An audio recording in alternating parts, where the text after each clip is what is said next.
karena menggibah ya. Jadi ini pertanyaan bagus. Ada perempuan yang ahli sholat, tapi Nabi mengatakan dia masuk neraka. Hadis yang sama juga ada pada bab jihad. Ada seorang sahabat yang sudah banyak melawan dan membunuh orang-orang kafir. Itu dari Bukhari Muslim. Tapi Nabi mengatakan la finnar, dia masuk neraka. Silakan dilihat ya di Sahih Bukhari. Sekarang Sahih Bukhari sudah ada ringkasannya, sudah ada bahasa Indonesianya. Itu Imam Bukhari nyarinya seumur hidup.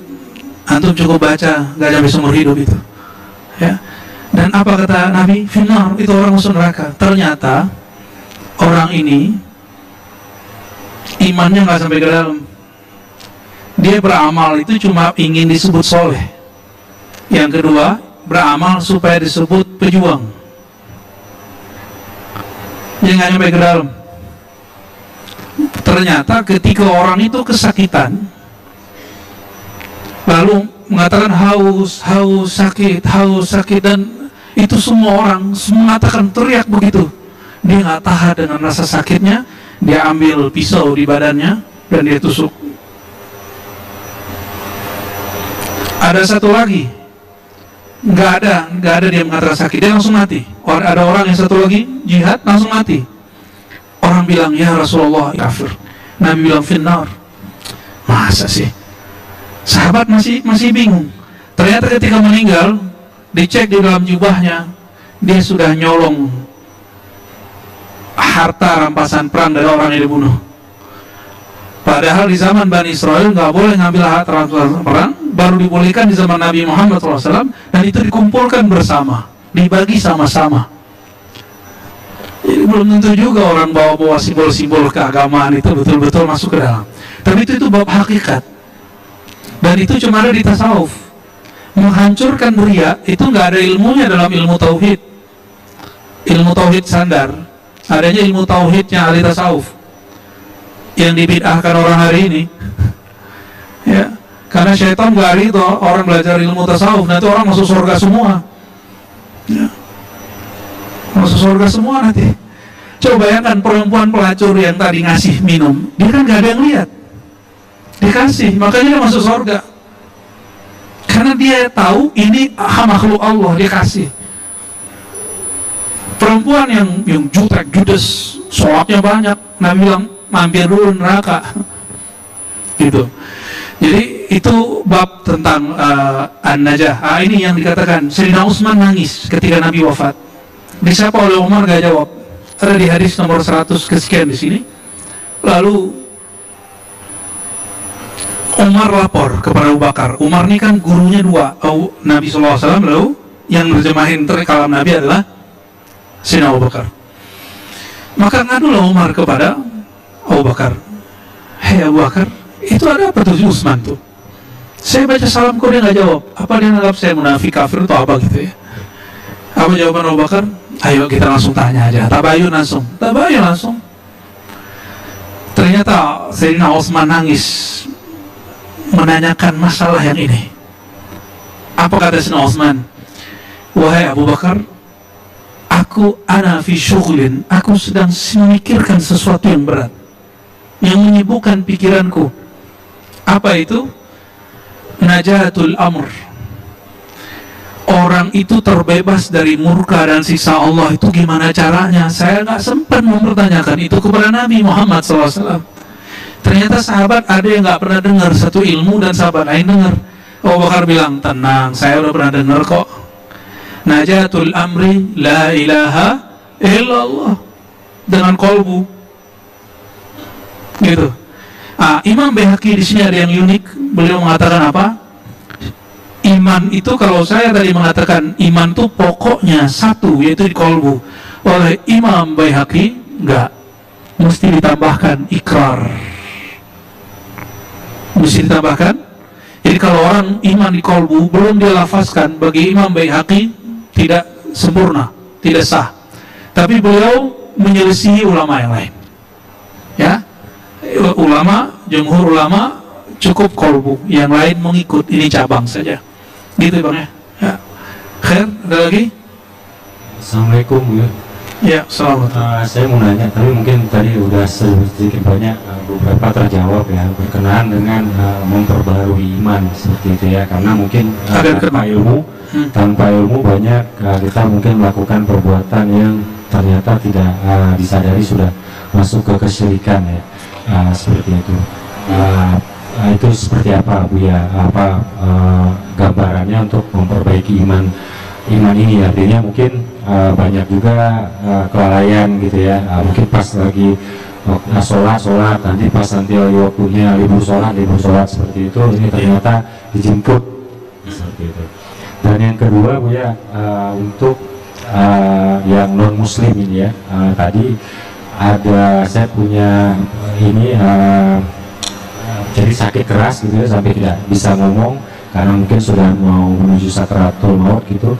Jadi sempat ditalkin gitu, cuma nggak tahu tuh karena udah nggak bisa ngomong, jadi nggak ngerti apakah talkin itu bisa diterima atau enggak. Itu mungkin ada gambaran Bu ya untuk hal-hal seperti itu. Baik, terima kasih. Assalamualaikum. Assalamualaikum. Yang pertama tadi, kita ini gampang lalai, padahal belajar ilmu iman ini wajib. Jangan khawatir, ini 3 hari ini saya baca hadis yang mau saya sebutkan ini sudah 3 kali Pak.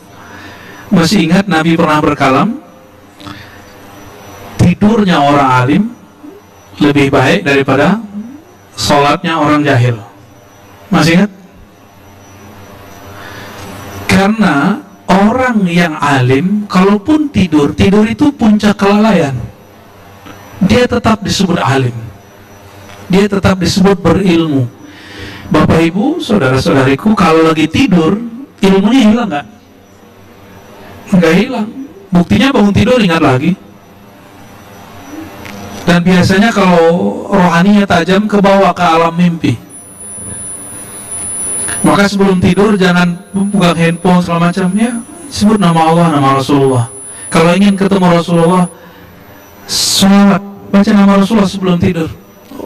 Baca salam, assalamualaikum ya Rasulullah, assalamualaikum, sampai tertidur. Sekali seumur hidup pasti ketemu Rasulullah SAW. Dan ini sudah dilakukan oleh banyak murid saya, dan mereka ketemu Rasulullah SAW ya.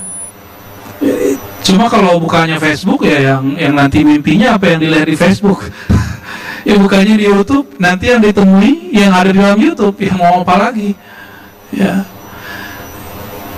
Jadi yang mesti yang tetap itu ilmu. Kalau kondisi hati jiwa bisa lalai Bang, nggak ada masalah. Jadi ini kabar gembira dari Allah SWT bahwa Allah memuliakan orang alim di puncak kelalaiannya. Dia tetap disebut berilmu. Seandainya orang yang lalai ini meninggal, maka dia masih disebut berilmu, la ilaha illallah ya. Jadi nggak ada masalah. Mengenai kelalaian kita istighfarkan kepada Allah SWT. Kita minta ampun kepada Allah SWT ya. Allah pasti maha pengampun. Makanya di dalam hadis tidak ada hadis ya Allah kekalkan zikirku, tidak ada. Yang ada cuma a'inni ala zikrika, ya Allah bantu aku berzikir. Jadi kalau Bapak Ibu, saudara-saudariku bisa berzikir hari ini, berjamaah hari ini, dan ngaji hari ini, karena Allah sedang membantu kita ya, karena Allah sedang, maka beruntunglah orang yang dibantu oleh Allah dan dia sadar sedang dibantu. Tapi ini diuji lagi, habis dibantu dia ngerasa GR, kalau bukan karena saya nih ya, ini sholatku, ini ilmuku ya sudah, ini kena syirik khafi, kena syirik khafi, syirik tersembunyi. Oke ya. Yang kedua tadi, orang yang sakit, mungkin non muslim ataupun orang dulunya nakal ya, terus ketika sakit dia tidak bisa ngomong, ditalkin, lihat isyarat matanya. Lihat isyarat matanya, jika dia begini berarti masuk. Nah, ini ilmu khusus talqin. Jadi kalau ada orang yang sedang sakaratul maut, mereka nggak akan ingat apa-apa, tapi ketika dikatakan baca Allah, la ilaha illallah, Allah pun cukup. Allah, pakai bahasa Indonesia juga boleh, Tuhanku Allah ya, Rabbi Allah, atau katakan Allah Ahad. Orang udah keluh, nggak bisa baca, lalu dikasih isyarat matanya, sudah dihitung beriman ya. Ada lagi? Satu lagi. Saudariku bernama Iva bertanya, kita umat Islam yang terakhir mengapa jadi umat yang terbelakang? Karena umat Islam yang dibahas hanya fikih dan ikhtilaf, akhirnya meninggalkan sains atau ilmu pengetahuan. Apa yang harus dilakukan oleh umat Islam agar menjadi maju, Pak Ustaz? Ini kalimat yang membuat orang Islam sering patah semangat dan mengambil jalan pintas. Kenapa umat Islam tidak maju? Benar, emang umat Islam nggak maju? Majulah. Datanglah ke Abu Dhabi, ya kan? Lebih maju dari Eropa. Ya. Saya dapat kalam dari kawan saya, Buya, kita ini jangan jadi budak. Biarlah mereka menemukannya, kita yang pakai. Waduh, itu menghibur diri ya. Tapi saya nggak ngomong itu, Bapak Ibu. Jangan sampai kalimat tadi, kok kita sibuk dengan khilafiyah, kok kita nggak ini. Loh, emang kalau di masjid saya harus ngajarin komputerisasi, saya harus mengajarkan digitalisasi, harus ngajarin cara melekul ini melekul itu ke beliau ngajinya nih, ke Pak Dokter. Enggak, justru Pak Dokter udah ngelewatin itu. Ini beliau ini dokter jantung, Pak, dan 3 spesialisasi, udah ngelewatin kemajuan itu. Sekarang pengen duduk di masjid. Jadi kita ini terlalu mudah dipatahin orang. Yang bisa bikin pesawat siapa, yo? Pak B.J. Habibie. Diakui di Jerman, Pak, ilmunya sampai hari ini dipakai. Oh, kok dulu Khwarizmi? Iya. Sekarang yang antum lihat di luar negeri itu semua efek dari mereka. Maka kemajuan mereka itu kemajuan umat Muhammad SAW. Umat Muhammad itu 2, umat dakwah, umat ijabah. Umat yang belum menerima agama Nabi Muhammad SAW, tapi dia termasuk umat Nabi Muhammad SAW. Berkat penemuan Ibnu Sina, Khawarizmi, Al-Jabar, itu sekarang mereka pakai. Antum pakai ini sekarang handphone, itu penemuan siapa? Ya, Ibnul Haytham. Sekarang dikembangkan. Maka kemajuan itu, kalau ada orang sekarang menemukan suatu, lalu orang lain mengembangkan, hak ciptanya tetap pada yang pertama, toh? Jadi hari ini yang kita lihat itu semua kemajuan umat Muhammad SAW. Cuma ada yang mengikuti syariatnya, ada yang tidak. Saya begitu, Pak, memandangnya. Kalau pakai ilmu akidah begitu. Kalau pakai ilmu tasawuf lebih canggih lagi. Al-alam minni wa ana min Allah. Kata baginda Nabi Muhammad SAW dalam ilham yang diterima oleh para aulia, alam itu dariku. Semua penemuan-penemuan itu semua dari nurku. Al-ilmu nurun, ilmu itu nur. Maka ilmu mau handphone apa semua dari nur Nabi Muhammad SAW. Maka nur berarti ilmu. Nggak ada nur Nabi Muhammad SAW, alam ini nggak ada. Maka dikatakan la taqumu sa'ata la yuqalu fil ardi Allahu Allah. Tidak terjadi di dunia kiamat sampai tidak ada lagi nur yang berkata Allah Allah. Dalam ilmu tasawuf disebut nur Muhammad sallallahu alaihi wasallam, ya. Maka kajian nur Muhammad itu nopang orang-orang yang menemukan kemajuan tapi lupa sama Allah. Ya. Indonesia maju, Pak. Cuma majunya belum rata, baru di Jakarta aja, di Bandung aja gitu, baru Surabaya doang.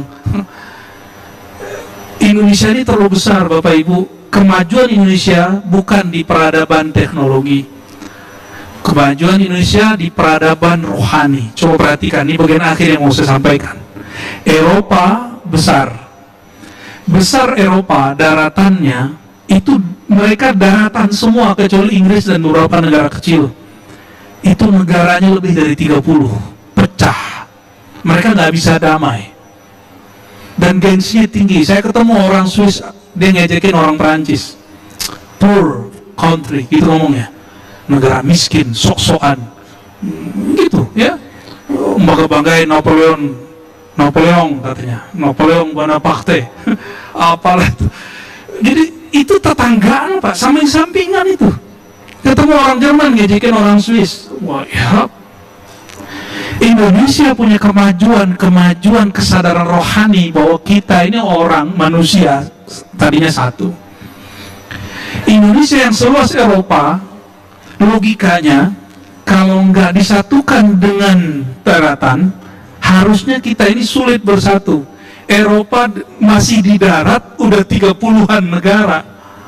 Gimana dengan Indonesia terpisah dengan pulau-pulau, kok masih bisa satu? Itu kemajuan, Bapak Ibu. Itu kemajuan. Jadi kemajuan itu jangan hanya dipahami teknologi. Ini kan pakai teknologi semua. Pakai teknologi semua. Indonesia sekarang udah mulai buat tank-tank baja kok, ya. Tapi memang karena negara ini terluas, untuk biaya demokrasi aja, ini di pesta demokrasi Pak, satu orang berapa paling murah? Saya nyalek nih, satu orang berapa duit ngabisin? Kalau di Jakarta habis berapa?